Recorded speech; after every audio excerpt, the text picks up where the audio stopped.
of Bharat celebrating one full calendar year of the Pran Pratishtha of Ram Lalla at Ram Lalla Virajman in Ayodhya, RSS Chief Mohan Bhagwat made a massive remark in Indore after giving the National Devi Ahilya Award, conferring it upon Champat Rai, the General Secretary of the Sri Ram Janmabhoomi Tirth Kshetra Trust. The RSS chief emphasized that the movement for the Ram Temple was not initiated in opposition to anyone.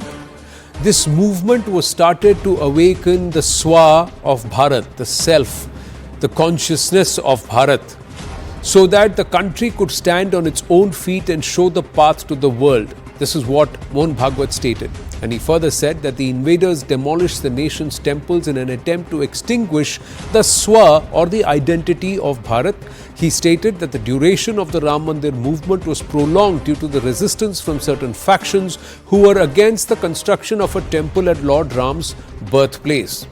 What Mohan Bhagwat stressed in his speech was how Ram Mandir consecration led to Bharat's spiritual independence, national resurgence, Bharat's spiritual self-awakening, an awakening of Bharat's consciousness to show the path forward to the world. Champat Rai ji कहते वो आंदोलन नहीं यज्ञ है, ये बात बिल्कुल सही है। ये शुरू इसलिए नहीं हुआ था किसी का विरोध करना है। भारत का स्व मर जाए, भारत का स्व अपनी गर्दन ऊंची न कर सके, इसलिए तो मंदिरों के विध्वंस हो गए। वो देवी देवता उनकी पूजा, ये स्व नहीं था वो, लेकिन उनके रूप में जो आदर्श सामने आती है, जीवन के जो मूल्य सामने आते हैं, वो भारतीय है। भारत उसके लिए जाना जाता है। Rakesh Sinha, former Rajya Sabha MP, author, RSS thinker with us. We also have Dr. Ranganathan staying back. Rakesh Sinha ji, what should we infer from Mohan Bhagwat's comment? Is Ram Lalla Virajman the only temple that will arise the consciousness, awaken the consciousness? At that time, there was nothing political about it. It was purely to raise the consciousness of Bharat. And once Ram Lalla Virajman happened, Pran Pratishtha happened, then none of the other temples would have contributed the taking back of any of the other Janmabhoomis, be it Kashi Vishwanath, Adi Vishweshwar the issue, or Krishna Janmabhoomi. All of that did not do anything to the Swa of Bharat. You know, Mohan Bhagwat ji rightly pointed out certain things which has not been deliberated and debated in the post-independent India for a long time. That is that India is not a piece of land. That is, political independence is contented with the political independence. This is a country which has a long history, and that long history goes in the millennium. When most of the European countries were not born, India has a Vedic era. Therefore, when the Mughals came, they destroyed the Bhagwan Ram temple. You know the importance of Bhagwan Ram in the life of the people. We begin our days with Ram, we end our life, means the end of the life is Ram. So Ram is a system of values. Ram is not a giver God. Ram is a God who idealizes the individual, society, groups and relationships. Therefore, importance of Ram is something different. And Mohan Bhagwat ji says that the reconstruction of Ram temple and reconstruction, the entire movement was not only for the temple, it was a re-indoctrination of the Indian people. That re-indoctrination was required because the pseudo-secularists, since the era of the Mughal period and the colonial period, they have created a situation where to forgetfulness, we forget our own history, we forget our own past, we forget our own pride. Here the Ram temple made an important milestone in the history of India. Therefore it is second independent movement, because the cultural independence, without the cultural independence no society gains the self. I am just giving example of Africa after the independence, and Nagui was a great thinker who talked about the decolonization, and he wrote the decolonizing mind. He said it is a language, because Africa has not such a history which India has. But whatever the history it has, it said that it was not only political independence, they also required their own language, their own tradition, but and Rakesh their Sinha ji, own cultural ethos. But here, I'm adding ji, one line. ji. Just I'm adding. So what is here that Mohan Bhagwat is talking about the self and soul. I am just giving one example. You just go through the resolution of the Congress during the freedom movement, 1885 to 1947. Hardly there are 3-4 resolutions on culture. This Congress completely neglected. These 4 resolutions came when Bal Gangadhar Tilak, Bipin Chandra Pal and Lajpat Rai dominated the Congress. Ultimately they were thrown out. Shivaji Mahotsav was started by Bal Gangadhar Tilak, and the Shivaji Mahotsav created a kind of self. That self was not against a particular community, but the pseudo-secular historians here again described Tilak's Shivaji festival as a kind of communal polarization of Hindus. Therefore, Mohan Bhagwat ji said, aptly said that No, it was not against any community. But my question and is, this movement also marks. But my question, Rakesh Sinha ji, is Somnath does not represent Bharat Swa. Krishna Janbhumi, Dwarka, Mathura does not represent Bharat Swa. Adi Vishweshwar in Kashi does not represent Bharat Swa. The temple, Harihar temple deemed to be destined to be or claimed to be the birthplace of the 10th avatar of Vishnu Kalki does not represent, is not integral to Bharat Swa. So, because as many people say Jai Shri Ram, Ram Ram or Shri Ram Jayam, the same number of people say Har Har Mahadev, Om Namah Shivaya, or they say Hari Bol or Radhe Radhe or Jai Shri Krishna. So, why is only Ram Janbhumi important and the rest of them not important for the RSS Sarsanga Chalak? No, it's not that rest of things are not important. You have to understand the difference. The Ram movement, this was a Ram Janbhumi movement. This movement had a span of more than four centuries. This movement was particularly for the restoration of the temple. When it was the restoration of temple, it was symbolizing. It has been symbolizing that India's urge for its own self. This I use the term re-indoctrination of the people. So the entire movement, we got the Ram movement through a movement. You got the Ram movement through a great discourse and debate. You know, this movement has changed the pattern of discourse in this country. Entire pseudo-secular historians had debated that this was a communal movement. So therefore I consider that this movement is very important. I am giving one example. Nobody is Rakesh Sinha ji, with due respect to you and to Sri Mohan Bhagwat, the RSS is a social organization. If it was working towards the socio-cultural renaissance or rebirth of Bharat Swa, then it should have gone to the people of the country to say that all of these temples, they were all demolished, destroyed, built over to destroy Bharat Swa. Why differentiate between Ram, Mahadev and Krishna? Why have one position with respect to Sri Ram Janbhumi and have a totally variant position with respect to Gyanvapi or with Sri Krishna Janbhumi or even with Kalki? We are not reducing the importance or decreasing the importance of any temple. You know, symbolism is very important for a country. We are owning every temple, and the temple destroyed. We given the list of 3,000 temples. Vishnu Prasad given 20,000 temples. But there is a process of secularization of the country. And that process of secularization is connected with decolonization of the mind. Therefore, Ram temple is important. Here, secularization and decolonization go together. Number one. Number two. The Ram movement also has a great contribution by giving a message to the world, and also the orthodox elements with a person belonging to the so-called untouchable, because this is some kind of blot on the Hindu society and the Indian society.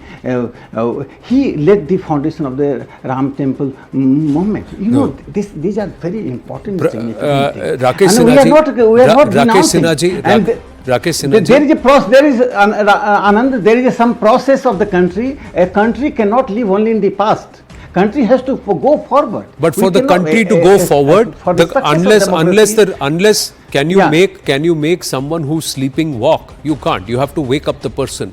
Now, if we go by what Mohan Bhagwat said, Dr. Ranganathan, the Swa of Bharat was awakened, or Bharat's consciousness was awakened with the Ram Janmabhoomi movement, and to get Ram Lalla Virajman at his rightful place. But does that awakening just wake up with only one eye open? What about the other eye? What about the full Chetana? Why has the RSS stopped there? And is that unfair to ask? Or is the RSS saying what we backed is justified, the rest is somebody just rabble-rousing and statements that are made which says that har masjid ke niche mandir dhoond rahe hain? Why would he say that then? He's the same person who said that too.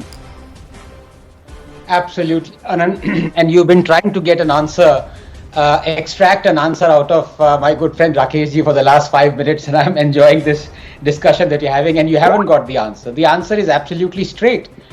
That day last year in January defined in many ways, rather redefined our civilization. And as you said, it was to awaken us. But again, I ask, yes, it did awaken us, but what is the point of waking up people that you then go ahead and put to sleep? What's the point?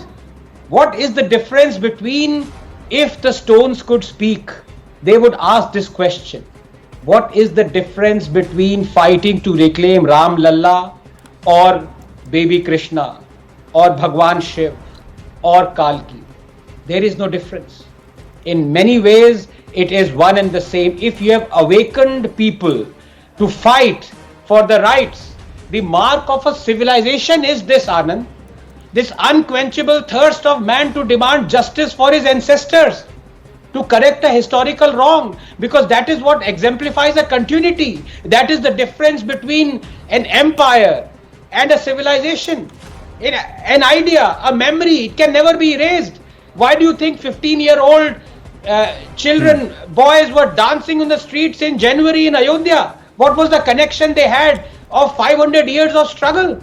Because that is worth fighting for and preserving. It makes justice greater than the sum of its parts. And that is why civilizations are not fleeting like empires. To demand justice for a people who are dead for hundreds of years, it is almost as though you can feel their pain, their suffering, their destruction that has transcended the limits of body and time. And that is why history is medicine. That is why catharsis is a cure. And today, when I see the rights of our ancestors being reclaimed as far as Ram Lalla is concerned, I actually see this as a catharsis, as a deliverance of justice to my ancestors who were wrong. And I said history is a medicine, Anand. It's been a very bitter medicine for the Hindus. Our leaders feared the consecration of Somnath would herald Hindu revivalism. We stayed silent. Our leaders gave away the most sacred Christian Janamsthan fraudulently to the predatory Eidgah side. We stayed silent. Our leaders promulgated the evil Places of Worship Act to deny us our legitimate right to reclaim our temples. We stayed silent. Our leaders loved Babur more than Ram. Let me tell you of Babur in Nehru's words, quote, Babur was one of the most cultured and delightful persons one could meet. He did not destroy as his ancestors did. He was a gallant knight. There was no sectarianism in Babur, no religious bigotry, unquote, from glimpses of world history by Nehru. Now let me tell you of Babur in Babur's own words, quote, I was a wanderer for the sake of Islam and battled infidels and Hindus, determined to become a martyr. And thanks to Allah, I became a Ghazi, unquote. Babur in Babur's tomb was visited by Nehru in 1959, Indira in 1968, Rajiv in 1976, Rahul in 2005. Please ask why none of them ever visited Ram Janmasthan.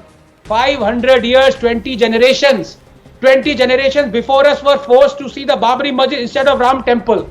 The 21st generation is seeing the Ram Temple instead of Babri Masjid. How long do we have to wait when this generation sees Krishna Lalla and his idols extracted from the footsteps of Jahanara Mosque in Agra and taken back and replaced at Mathura? How long? How long? Now, these are questions that people will ask. I'm going by the statement of the Sarsang Chalak. See, has this awakened Bharat's Chetna? Has it created? The numbers speak for themselves. We'll put out those numbers on the screen. The number of people who have visited temples more than tourist destinations in the last 4 or 5 years, the footfall that Ayodhya has witnessed, the footfall that Varanasi has witnessed. We'll put out all the numbers there. Ayodhya is the most visited city of Uttar Pradesh in 2024, and those numbers are there on the screen. But Professor Rakesh Sinha, what is the Sarsang Chalak trying to say here? Is the Sarsang Chalak trying to say that now the Chetna is awakened, so now keep quiet? Is it what he's saying? No, you are trying. Is there something called half consciousness, sir? No, I understood your question. Both are Anand and are trying to extract something which he has not said. He said something, means he defined the Ram Janmabhoomi movement. This movement has characteristically defined the India's self, because the 500 years long movement, generation to generation, they fought not for the temple, they fought for the India's cultural independence, they fought for their own self. That's why he defined this is the second independence of the country, that is a cultural independence. This does not mean that we are undermining other temples. Bhagwan Ram, Shiva and or Krishna, we are not undermining. No, but he has not said it, sir. This is the resolution of the RSS. Rakesh Sinha ji, respectfully, the Sarsang Chalak has said that we are not going to participate in any other movement, is what he has said. So when the Sangh participates, it's all right. Definitely. But anybody else raises the thing, it's rabble rousing. How is that fair? Is has the Sangh, as a Sangh which has whose they is Bharat, the Swa of Bharat is what it's committed to, and it is working as a social cultural organization on ground to awaken the consciousness and love for Bharat, and it wants to return Bharat to its brilliant phase. Then how is it that he's himself made a statement saying, no, we are going to stop here, nothing else we are supporting. Not one word he has spoken about Adi Vishweshwar. Not one word he has spoken about Krishna Janmabhoomi. Why, Prabhu?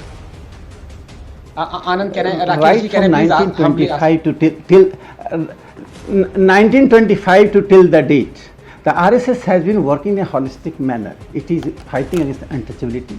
It is trying to remove the differences on the basis of regionalism and linguistic conflicts. By Sri Golwalkar, the second RSS chief, advised the Hindu to go for the Gurumukhi as their lipi. Not he said that just not you are using Gurumukhi and you are writing Hindi. There were differences. So don't try to see the Arya Samaj and Hindu Mahasabha in the RSS. RSS has its own way for civilization resurrection. It has been working. We are very clear that we are not Hindu Mahasabha.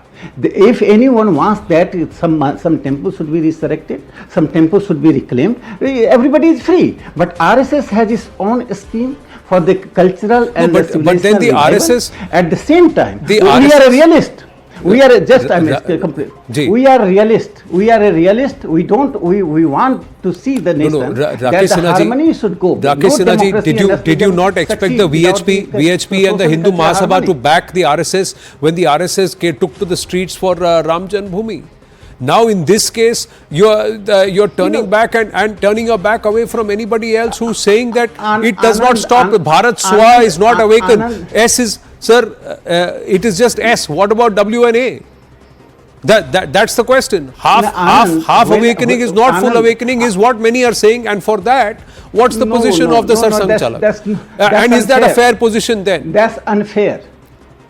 No, yes, he has taken a very fair position. Ram temple is a symbolizes India's second independence. Sir, I am not at any point undermining or saying that the importance of Ram Bharat ki Chetna mein hai is what Sarsang Chalak has said, Prime Minister Narendra Modi has said, and any and every viewer of us will say that Bharat ke rom mein Ram, kan mein Ram. But the same viewer will also turn around and say Bharat ke rom mein kan mein Mahadev. You see, 3.5 crore people have come in 2 days at Mahakumbh. So is that not Mahadev? So where is the position on Adi Vishweshwar for the RSS? What is the position there? No, that's not part of Bharat Swa is a question many are asking. Yes, Dr. Ranganathan. Don't try to... I don't think... No, first of all, Rakesh, I'm sure Rakesh ji understands that we are all friends and we are discussing something, a matter that Ji. is of profound importance for our civilization moving ahead. So I don't, and Rakesh ji, I'm sure understands that. But my very simple question to Rakesh ji is the following. There is no doubt that RSS took forward this flag, the movement, and helped realize Hindus fighting for and then reclaiming a demolished temple. No doubt about it.